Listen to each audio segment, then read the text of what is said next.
बिस्मिल्लाहिर्रहमानिर्रहीम। अस्सलाम वालेकुम नाज़रीन, प्रोग्राम वाइट कॉलर क्राइम के साथ मैं आपको मेज़बान बकर शबीर आपको खुशामदीद कहता हूँ। नाज़रीन, वाइट कॉलर क्राइम जिसको कॉर्पोरेट क्राइम भी कहा जाता है, और जहाँ टेक्नोलॉजी ने और जराइम करना आसान कर दिया, वहाँ इस क्राइम को भी लेके काफ़ी आसानी देखने में आ रही है। इसकी रोकथाम के लिए क्या क्या इक़दाम किए जा रहे हैं और मुस्तक़बिल में हम इस क्राइम से किस तरह नबरदज़मा होंगे।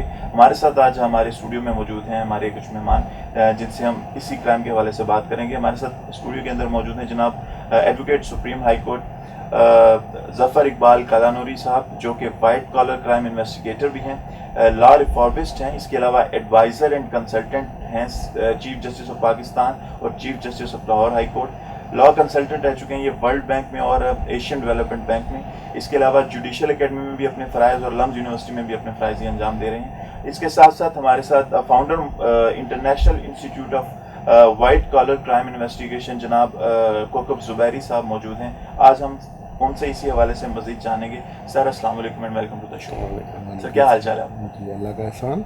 ठीक ठाक है सर। बात करूंगा, आजकल हम देख रहे हैं कि करप्शन के मुल्ज़मान को पकड़ने में ना काफ़ी तेज़ी देखी जा रही है, तो आपके ख्याल में ये अमल कितना मुफीद है? देखिए जी, पहली बात तो ये है कि जो ये करप्शन है ये दुनिया के हर मुल्क में है, किसी जगह ज़्यादा है किसी जगह कम है, लेकिन करप्शन फ्री दुनिया में कोई कंट्री नहीं है।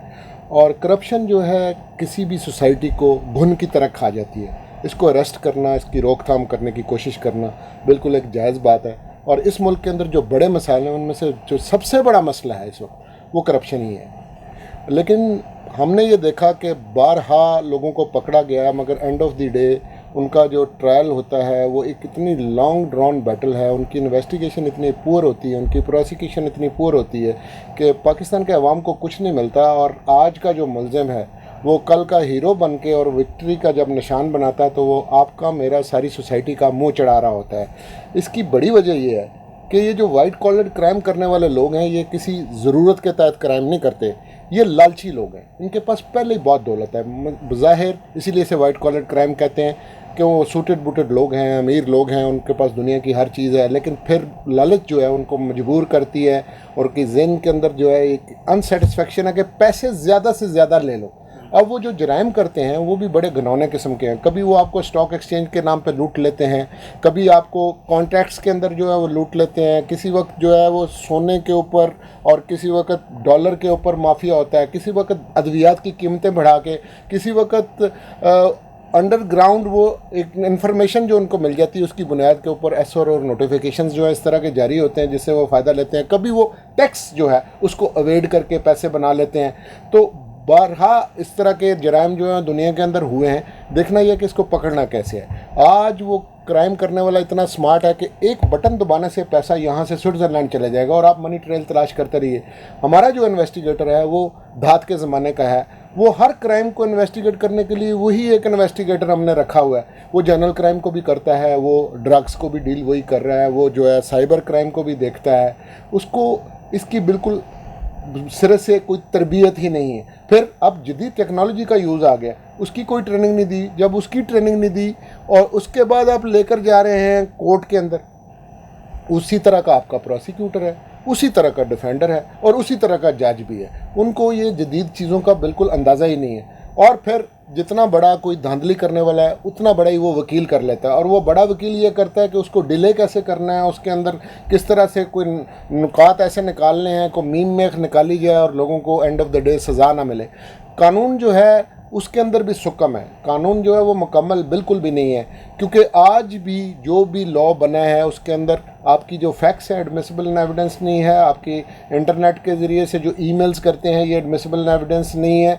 आपके पास बिल्कुल एक नया सिस्टम आ चुका है जिसके ज़रिए से हम रोज़ तजारत भी करते हैं। अब तो फिज़िकली आप जो है चेक साइन नहीं करते हो। अभी हमने ये कोविड-19 के अंदर आपने देखा होगा कि सारी ऑनलाइन जो है वो सारी की सारी ट्रांजैक्शंस हो रही थी, लेकिन जो कानून है वो इसके साथ बिल्कुल भी अभी अप टू डेट नहीं है। हम उसी पुराने कानून के तहत हैं, किस तरह से वो वाला कॉन्टैक्ट साबित करेंगे, किस तरह से वो वाला चेक जो है उसको साबित करेंगे। फिर आपके दूसरे ममालिक के साथ रेसिप्रोसिटी के एग्रीमेंट ही नहीं है और जो इन्फॉर्मेशन हमें लेनी है वो हम ले नहीं पाते। और एंड ऑफ द डे होता ये है कि वो हम कोई खातिर खा नतीजा नहीं है। लेकिन जो सबसे बुरी बात है वो ये है कि ये बड़े बड़े सरों वाले लोग जो लेजिस्लेशन करते हैं या कानून की दुनिया से मुंसलिक लोग हैं, उनको एक बात समझ नहीं आती, जिस चीज़ के अंदर टाइम लाइन ना हो और वक्त मुकर्रर ना किया जाए, ऐसा इंसाफ ताखीर से दिया हुआ इंसाफ तो ना इंसाफ़ी होती है। अगर कानून में लिख भी दें कि इतने दिनों के अंदर या इतने महीनों के अंदर फैसला होना है, अगले दिनों भी सुप्रीम कोर्ट ने एक ऑर्डर पास किया कि जी इतनी इन्वेस्टिगेशंस पेंडिंग है, आपके पास कितने ट्रायल पेंडिंग है, वो कहते हैं जी जल्दी से निपटाएं। लेकिन मैं इसके साथ साथ दूसरी बात भी कहता हूँ, कितनी अपीलें जो हैं अकाउंटेबिलिटी के केसेस के अंदर जो है वो हाई कोर्ट में पेंडिंग है, सुप्रीम कोर्ट के अंदर पेंडिंग है। क्या किसी ने इसके बारे में सोचा कि इनको जल्दी से डिस्पोज ऑफ करने के लिए वक्त निकालें? अब आज की दुनिया में जो सबसे बड़ी बहस हो रही है वो ये हो रही है कि यहाँ पे कुछ मुल्ज़मान जो हैं वो बेल करवा के बाहर चले गए और वो बाहर से वापस नहीं आते। अब जज साहिबान ने अजीबोगरीब किस्म के इसके अंदर ऑर्डर पास किए हैं जो मैं नहीं समझता कानून में किसी जगह पे दिया हुआ है कि आप टाइम लाइन जो है वो रख के बेल को टाइम बाउंड कैसे कर सकते हैं। 1 महीने में वापस आ जाइए, 2 महीने में वापस आ जाइए, मुल्ज़िम मुल्क से बाहर चला जाए, ज़मानती जो है वो खुद भी मुल्ज़िम हो, वो ज़मानत दे दे। आप मेन केस का फैसला क्यों नहीं करते? मेन केस का फैसला करने के लिए चंद घंटे दरकार है। आप बेलों के चक्कर में ना पड़े, आप मेन केस को डिसाइड कर दें। वो तो हम कभी करने के लिए तैयार ही नहीं होते। और फिर जो जजेज़ हैं वो बहुत कम है, उनकी तादाद भी कम है, ये भी मैं मानता हूँ। लेकिन सबसे ज़रूरी बात है कि हमें ज़्यादा जजेज़ की सिर्फ ज़रूरत नहीं है, हमें ज़्यादा लॉयर्स की ज़रूरत नहीं है, या प्रोसिक्यूटर ज़्यादा और डिफेंडर ज़्यादा नहीं चाहिए। हमें जदीद टेक्नोलॉजी से जिनको नॉलेज हो, उनसे शगफ रखते हों, उनको समझते हों और उनको अप्लाई करते हों। अब ये देखें, जिस जगह पे मैं बैठा हूँ यहाँ पे एक वाइट कॉलर्ड क्राइम इंस्टीट्यूट जो है, international white collar crime institute जो है, उसकी इनाग्रेशन हुई। No less person than chief justice of Pakistan के अमीर और उनके साथ सुप्रीम कोर्ट के कई और जजेस और हाई कोर्ट के जजेस और हाई कोर्ट के भी चीफ जस्टिस आए। अब यहाँ पे स्टेट ऑफ द आर्ट जो है वो लेबॉर्ट्री बनी हुई है। यहाँ पे ऐसे बच्चे काम करते हैं वो जो गूगल वगैरह में काम करने के लिए इन चीज़ों को समझते हैं। हमारे पास इक्विपमेंट इतना मॉडर्न है कि वो आप नाम लीजिए, ये जो सारी वार अगेंस्ट टेरर है इसका एक अच्छा इम्पैक्ट भी हुआ है जहाँ बुरे इम्पैक्ट हैं कि हमारे पास जदीद टेक्नोलॉजी आ गई। हमारे पास डीएनए का जो निज़ाम है वो उतना ही शानदार है जितना कि अमेरिका या यूरोपियन कंट्रीज़ में है। हमारा जो आईडी कार्ड है ये उतना ही मॉडर्न है जितना कि दूसरे ममालिक में है। हमारा जो पासपोर्ट है इसकी चिप के अंदर वैसे ही इन्फॉर्मेशन है, शायद दुनिया के 35-40 ममालिक होंगे जिनके अंदर ये वाली इन्फॉर्मेशन मौजूद है। तो हमने ये सारी चीज़ें रखने के बावजूद भी हमने इनकी तरवीज नहीं की कि ये मेन स्ट्रीम के अंदर जो हमारा लीगल सिस्टम है और हमारा पुलिसिंग का सिस्टम है या एफआईए का सिस्टम है या हमारा नैब का सिस्टम है या हमारी एंटी करप्शन की अथॉरिटीज़ हैं, उनको ये चीज़ें सिखाएं, वो इससे नाबल्द हैं। उनकी बिल्कुल इसके ऊपर ट्रेनिंग नहीं हुई और उसका नतीजा एंड ऑफ द डे ये देखिए कि सिर्फ वकला को बड़ी बड़ी फ़ी बन रही है या महकमों के ऊपर पैसे ज़ाया हो रहे हैं।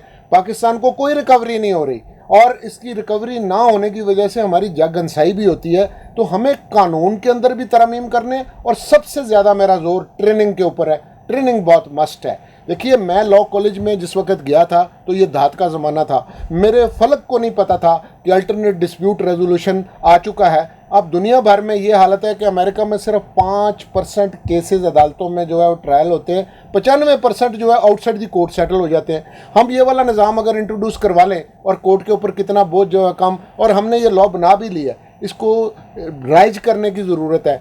इस तरह केसेस निकल जाएंगे। मुझे कुछ पता नहीं था कि ये जो कंप्यूटर डिजिटल और फ्रेंसिक्स कुछ होती हैं, इनका मुझे कहाँ से नॉलेज होगा? ये जब तक मैं ये नई चीज़ें सीखूंगा नहीं, मैं नहीं जानता। मुझे डीएनए का कोई इल्म नहीं था कि डीएनए अब वो स्टेट ऑफ द आर्ट एक इस किस्म का टेस्ट है कि सिर्फ आइडेंटिकल जो ट्विन्स हैं उसके अलावा किसी का डीएनए नहीं मिलता और आप एक पार्टिकल से 30 साल पुराना जुर्म जो है उसको डिग आउट कर सकते हैं। हम उसको यूज़ ही नहीं कर रहे।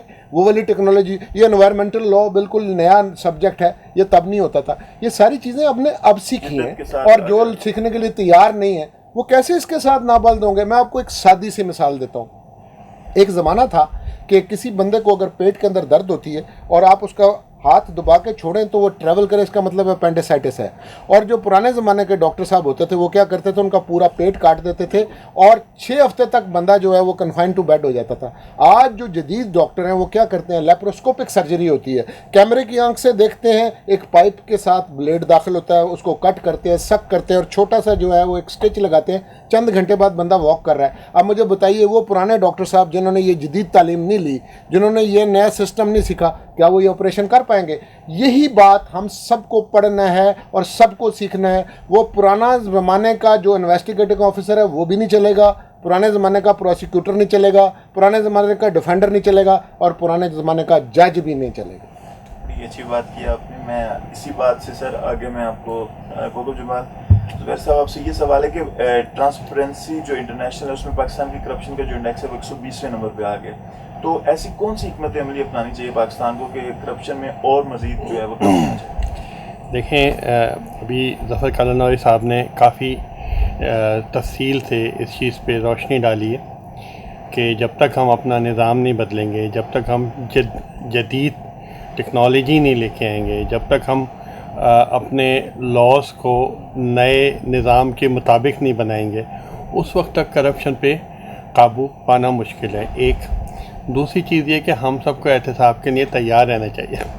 एहतसाब सोसाइटी के हर लेवल पे होना चाहिए। कोई भी ऐसा नहीं हो, कोई भी ऐसा शोबा नहीं हो जो एहतसाब से मुबर्रा हो। ठीक है, एहतसाब हर एक का होना चाहिए।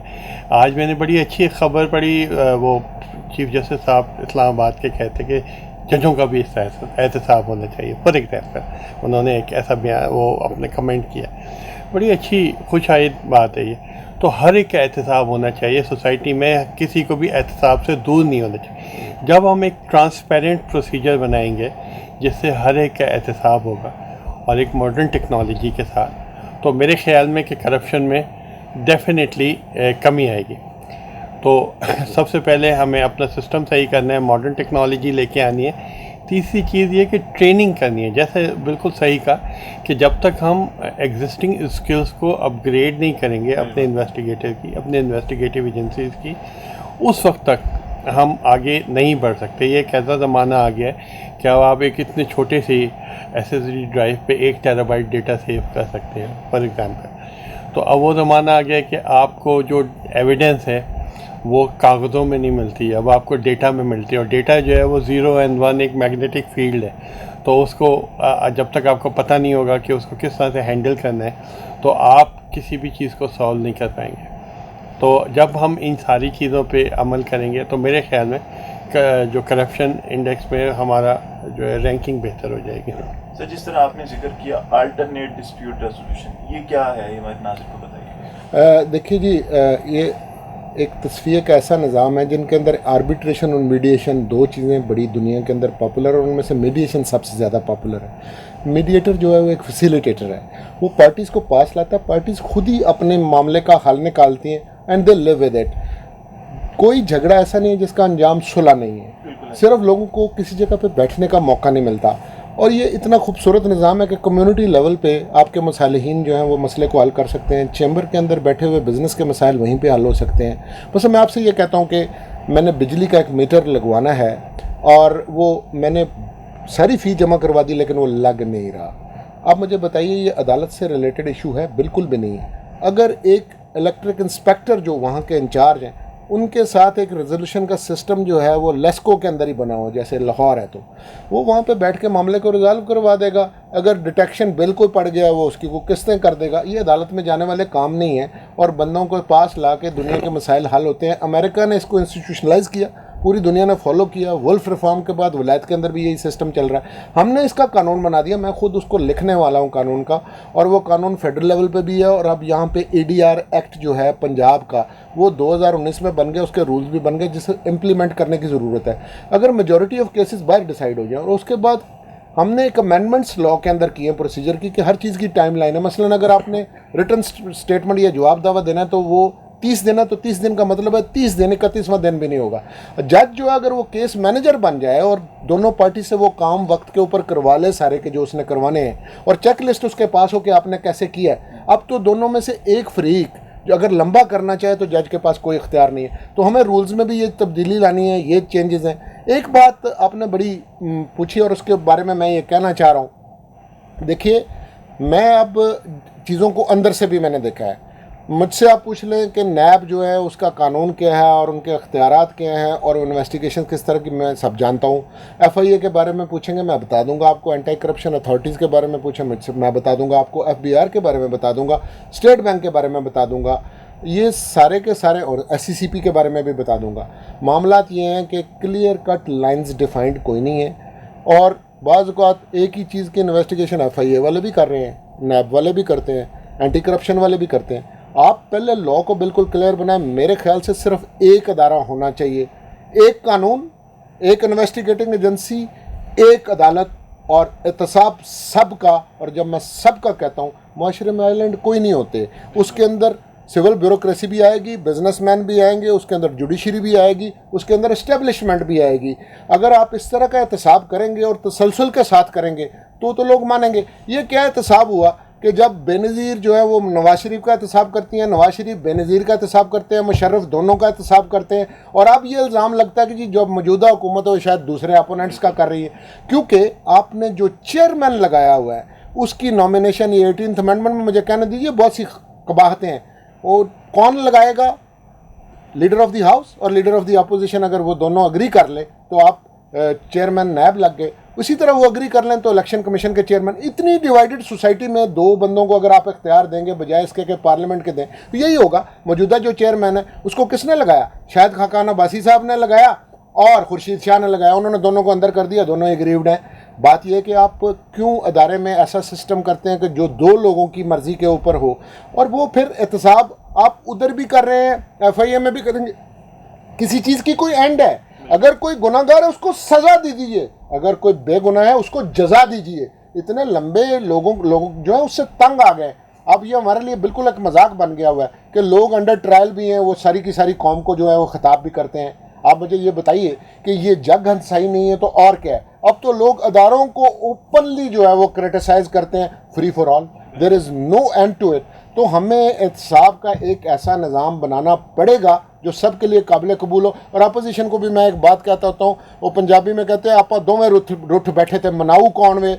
जब इजलास होता है वो वॉक करके बाहर चले जाते हैं। मैं आपके चैनल की वसासत से अपोजिशन को भी ये बात कहता हूँ कि जब अमेंडमेंट्स लॉ के अंदर हो रही हों, अब नया नैब का लॉ बन रहा है, वो कितनी दफ़ा बनता है, कितनी दफ़ा ऑर्डिनेंस आता है, कितनी दफ़ा वापस होता है, आप अंदर बैठ के अभी वो तरमीम करवा लीजिए। क्योंकि आज की अपोजिशन कल की हुकूमत है, आज की हुकूमत कल की अपोजिशन है, कल आप एग्रीव्ड होंगे। तो ये आप लोगों के वोट के साथ ज्यादती कर रहे हैं कि आप बायकॉट कर रहे हैं। हमने मसला हल करना है, बेशक इलेक्शन कमीशन का, बेशक एहतसाब का। ये नई कानून साजी बहरहाल पार्लियामेंट के अंदर होनी है, और उसी के लिए हमने इन लोगों को वोट दिए हुए हैं। इसलिए वोट नहीं दिए हुए कि आप बाहर पार्लियामेंट से खड़े होकर शोर मचाएं।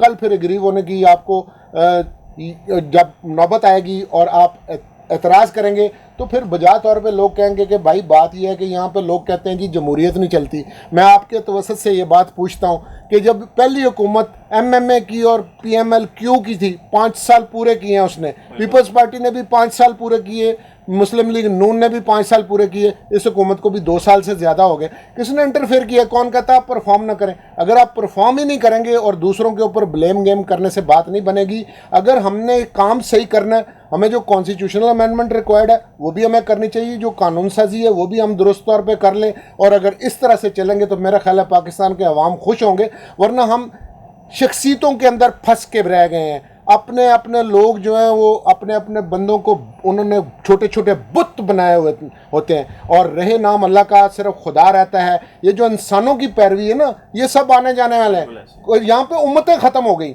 आप लोगों की हिमायत मत करें। हमायत हमें किसकी करनी है? अपने मुल्क की हमायत करनी है। मैं आपको एक बात आपके चैनल के तवज्जुह से कहता हूँ, जिस चीज़ के ऊपर बुनियादी तौर पे बहस नहीं हो सकती वो है अल्लाह ताला की ज़ात, रसूल करीम सल्लल्लाहु अलैहि वसल्लम की ज़ात, कायद-ए-आज़म मोहम्मद अली जिन्ना पे बात, और धरती माँ पे बहस नहीं हो सकती। हम सब पाकिस्तानी, उसके बाद बाकी चीज़ों के ऊपर हम बहस करेंगे। मसाइल में से करप्शन एक मसला है, बिजली पानी गैस एक मसला है, पॉपुलेशन एक मसला है, हेल्थ एक मसला है, एजुकेशन एक मसला है, लोकल गवर्नमेंट को ना बनाना और उनको इख्तियारात का इर्तिकाज़ नीचे तक लेके ना जाना, और वो डेवोल्यूशन ऑफ पावर सही मानों में नहीं हुई। ये सारे मसाइल हैं, इसके ऊपर नेशनल कंसेंसस होना चाहिए। बाकी मुल्क इंशाअल्लाह वल अज़ीज़ कायम व दायम रहेगा। आज हुकूमत एक की है, कल दूसरे की होगी। बड़ी प्यारी बात की सर आपने, आज हुकूमत एक की है, कल दूसरे की होगी। कोब ज़ुबैरी साहब, मेरा आपसे ये सवाल कि वाइट कॉलर क्राइम इन्वेस्टिगेशन को मौसर बनाने के लिए जो डिजिटल एविडेंस है उनकी कितनी अहमियत होती है? देखें, थोड़ी देर पहले मैंने आपको बताया था कि अब ज़माना डिजिटल एविडेंस का है। ज़फ़र कालनौरी साहब ने भी मेंशन किया कि आपको अब एविडेंस जो है ना, क्योंकि वाइट कॉलर क्राइम जो है बेसिकली यूजुअली फाइनेंशियल क्राइम्स और या ऐसे क्राइम होते हैं जैसे साइबर क्राइम्स हो गए, ये सारे के सारे टेक्नोलॉजी बेस्ड क्राइम्स होते हैं। अब जो क्राइम्स हैं वो टेक्नोलॉजी है, मनी लॉन्ड्रिंग है, जैसे उसमें बिटकॉइन यूज़ हो रहा है फॉर एग्जांपल। पहले आप बैग उठा के सरहदें पार करते थे, आपका बिटकॉइन का ज़माना है, आपको पकड़ना मुश्किल। इसलिए डिजिटल एविडेंस को हैंडल करना, डिजिटल एविडेंस को प्रोसेस करना और डिजिटल एविडेंस को एनालाइज करना आना चाहिए कानूनी इदारों को, ठीक है। अब यहाँ पे सूरत हाल ऐसी है कि कई ऐसे इदारे हैं जो डिजिटल एविडेंस को सही तरह से ना हैंडल करते हैं, ना उसको प्रोसेस करते हैं, ना एनालाइज करते हैं। और अभी तो लॉयर्स को ये बात, डिफेंस अटर्नीज़ को ये बात नहीं पता। जिस वक्त पता चलेगी उस वक्त हो सकता है कि 99% केसेस जो हैं वो दे विल, जो एविडेंस है आपकी डिजिटल एविडेंस, वो कोर्ट से बाहर फेंक दी जाए, उसको डिसअलाउ कर दिया जाए उस डिजिटल एविडेंस को। ये बहुत इंपॉर्टेंट है। तो डिजिटल एविडेंस, कई दफ़ा आप टेररिस्ट फाइनेंसिंग हो गई, या आपकी टेररिस्ट एक्टिविटी हो गई, या आपकी वाइट कॉलर क्राइम्स हो गए जिसमें आप कोई मनी लॉन्ड्रिंग को आप देख रहे हैं, या फेक बैंक अकाउंट देख रहे हैं, या इस तरह की चीज़ें, सब में डिजिटल एविडेंस आपको चाहिए होती है। तो वो बहुत इंपॉर्टेंट है। आपके पास ऐसी लैब्स होनी चाहिए, आपकी टीम ट्रेन होनी चाहिए, जिनको एविडेंस कलेक्शन आनी चाहिए, एविडेंस प्रोसेसिंग आनी चाहिए, फिर उसके बाद एविडेंस एनालिसिस आने चाहिए, फिर उसको रिपोर्ट करके उसको प्रेजेंट करना आना चाहिए। और जो जज बैठा है उसको नहीं पता, आपको प्रेजेंट करने का इतना आसान और इतना सहल तरीका होना चाहिए कि जज का समझ में आ सके कि आप क्या बात कर रहे हैं, कि पता चल सके। तो ये सारा जो एक प्रोसेस है, ये सिखाने की, और इदारों को, इस वक्त हमारे इदारों के ना नैब के पास इतनी अब ग्रेट फैसिलिटीज़ हैं, ना FIA के पास NRCC है, मगर उसमें भी काफ़ी कमी है इस वक्त जो उनके प्रोसेसेस हैं, और ना एंटी करप्शन के पास ऐसी कोई फैसिलिटी। यही 3 मेन इदारे हैं जो वाइट कॉलर क्राइम से डील करते हैं, और तीनों के पास इस वक्त ये कैपेबिलिटी नहीं है कि वो डिजिटल एविडेंस को प्रोसेस कर सके, उसको प्रॉपरली एनालाइज कर सके। जफर कलानवी साहब, जिस तरह के आप जो हैं कानूनी माहिर भी हैं, तो देखने में आता है पाकिस्तान के अंदर जो है केसेस डिले बहुत होते हैं, अदम सबूत के ऊपर मुलजिम को छोड़ दिया जाता है। इस हवाले से क्या कहेंगे, क्या कमी आ रही है अदालती निज़ाम के अंदर? जी, सबसे पहली कमी यही आ रही है कि इन्वेस्टिगेशन प्रॉपर नहीं है। देखिए, एविडेंस जो है ना, अंडर द कानून शहादत, जो पाकिस्तान में कानून शहादत कहलाता है, एविडेंस एक्ट जो है, उसके अंदर ये लिखा हुआ है, और ये हमेशा से एविडेंस एक्ट में एक बात है कि एविडेंस 2 तरह की होती है। एक ओरल टेस्टिमनीज है, दूसरी है साइंटिफिक एविडेंस। ये जो फोरेंसिक एविडेंस है या साइंटिफिक एविडेंस है, ये मच हायर फुटिंग पे है, क्योंकि वो कहते हैं कि जी इंसान तो झूठ बोल सकता है, तो साइंस और टेक्नोलॉजी तो झूठ नहीं बोलती। ये मेडिको लीगल रिपोर्ट है, ये एक एक्सपर्ट है डॉक्टर, ये फिंगर इम्प्रेशन का एक्सपर्ट, ये थंब इम्प्रेशन का एक्सपर्ट जो है एक टेक्निकल आदमी है, बैलिस्टिक्स का, फायर आर्म का एक्सपर्ट है, आपके पास केमिकल एग्जामिनर है। इसी तरह से ये जो अब डिजिटल एविडेंस के लिए इसके एक्सपर्ट्स हैं, और वो जो एक्सपर्ट्स हैं वो जस्टिफाई अपने एविडेंस को कैसे करेंगे?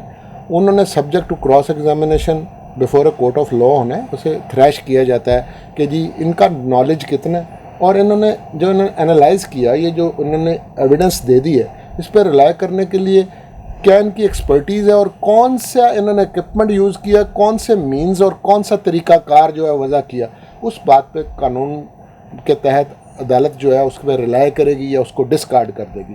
तो हमारे जो इदारे हैं ना जी, एजुकेशनल इंस्टीट्यूशंस, मैं समझता हूँ इसके अंदर, जैसे आपके इस इंस्टीट्यूट के अंदर उन्होंने ये शुरू किया है कि ग्रेजुएशन प्रोग्राम है, मास्टर्स प्रोग्राम है, इसी तरह सर्टिफिकेशंस वगैरह और डिप्लोमा करवाने की भी इसकी ज़रूरत है। और जो लोग जॉब पे ऑलरेडी हैं उनको by way of continuing education लाना चाहिए, और वो ये वाले शॉर्ट कोर्सेज और क्रैश कोर्सेज और जंगी बुनियादों पर मैं समझता हूँ कि हमें ऐसे लोग जो है तैयार करने हैं। लेकिन बात सिर्फ यहाँ नहीं बनेगी। हमारा जो प्रॉब्लम है ये है एडवर्सोरियल सिस्टम। 2 वकील कर लेती हैं 2 पार्टियाँ, और वो कहते हैं सच खुद ही निकल के सामने आएगा, और जज साहब का कोई एक्टिव रोल नहीं होता। दुनिया में एक और सिस्टम भी है, वो इंक्विजिटोरियल सिस्टम है।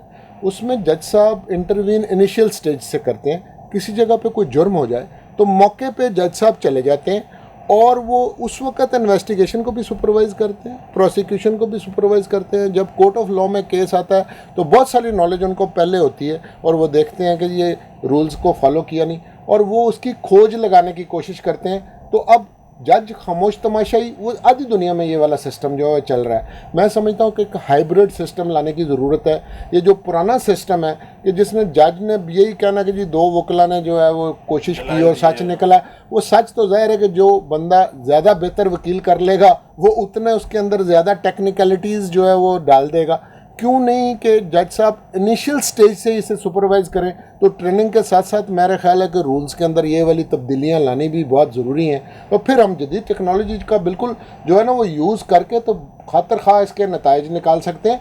खैर मुकम्मल तौर पे करप्शन जो है वो शायद ख़त्म नहीं होती, लेकिन इसको बहुत मिनिमाइज़ किया जा सकता है। अभी हमारे ऊपर पाबंदी लगी, हम ग्रे लिस्ट के अंदर है। जो उनकी कंडीशनैलिटीज़ हैं, उन कंडीशनैलिटीज़ पे हम नए लॉज बना रहे हैं ना, लेकिन वो लॉज बनाने में उनकी और बहुत सारी ज़रूरतें हैं। वो ये कहते हैं कि आप अपने इन्वेस्टिगेटिंग एजेंसीज़ की ट्रेनिंग करें, आप ये करें, आपका जो मॉनिटरिंग सिस्टम है ये सही नहीं है। अब आप देखें कि ये चीज़ें वल्नरेबल टू साइबर अटैक भी हैं।